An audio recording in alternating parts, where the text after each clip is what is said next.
Les craintes poussent les gouvernements à consacrer des fonds à la recherche sur les changements climatiques.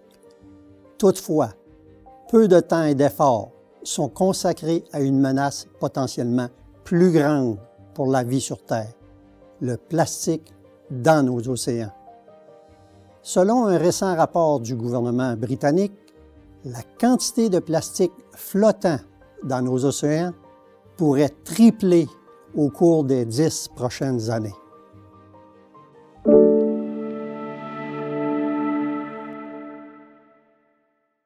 Sur le site Internet du gouvernement britannique, un rapport intitulé « Prospective, l'avenir de la mer » prédit que la quantité de plastique non biodégradable triplera en une décennie si rien n'est fait.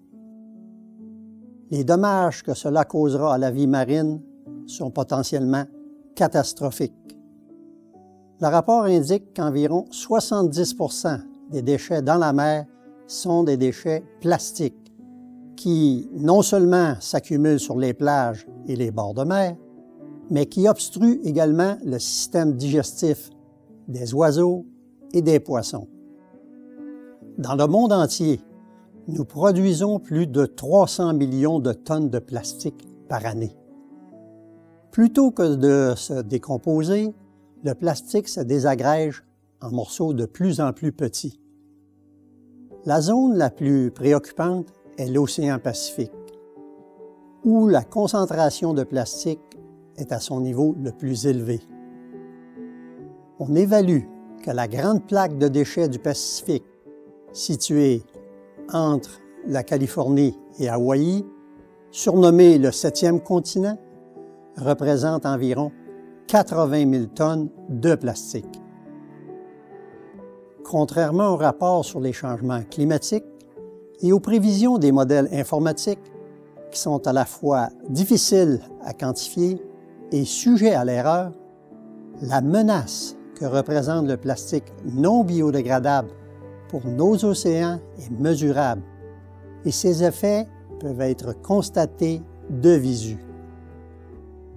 Une nouvelle étude portant sur les microplastiques trouvés dans les fruits de mer consommés par les humains a révélé que les mollusques pourraient être la plus grande source de microplastiques dans l'alimentation humaine. Si les quantités de plastique s'accroissent, le risque de toxicité de l'alimentation d'un grand nombre de personnes augmentera en conséquence. Alors que les projections d'une augmentation des quantités de plastique qui se retrouvent dans les océans peuvent donner une image sombre de la situation, un esprit novateur cherche à affronter directement ce problème. Boyan Slat est un nom que vous entendrez probablement plus souvent à l'avenir. Ce jeune inventeur néerlandais n'a que 23 ans.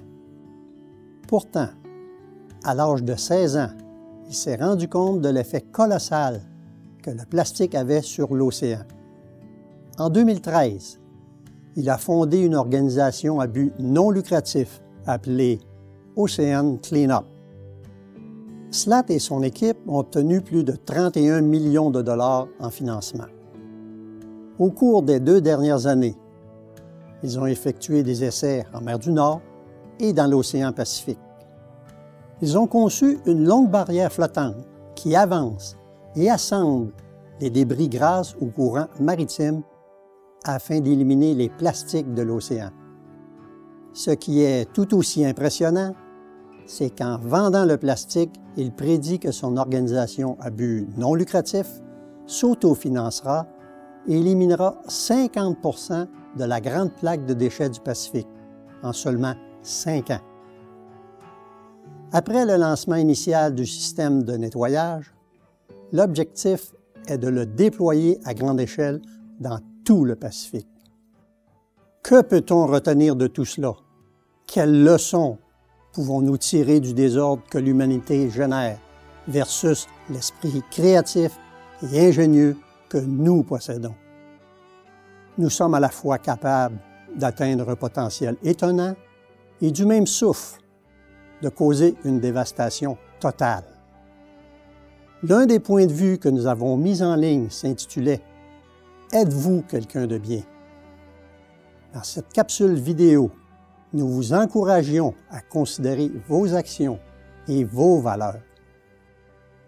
Les décisions que nous prenons quotidiennement ont un impact sur la vie et l'environnement qui nous entoure.